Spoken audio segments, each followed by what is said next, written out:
يا الله، اللهم صل على محمد وآل محمد.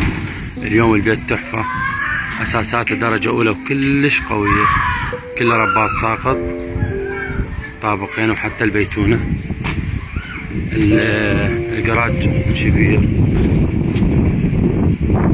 مساحة البناء، مساحة القطعة كلها 300، مساحة البناء تقريبا 200.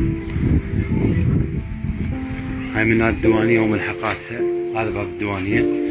منها المطبخ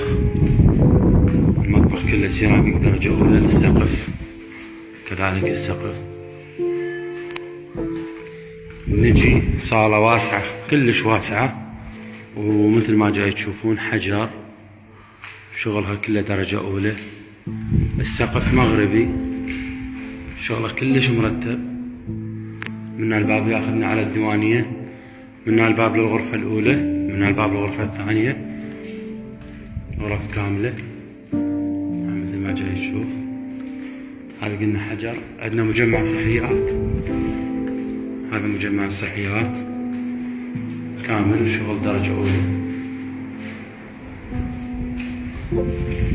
عندنا الطابق الثاني. قبل لا نصعد للطابق الثاني نشوف هذا الحجر للسطح صاعد، وهذا كله مغربي، تصميمه مرتب. الطابق الثاني بسويت كامل، سويت كامل.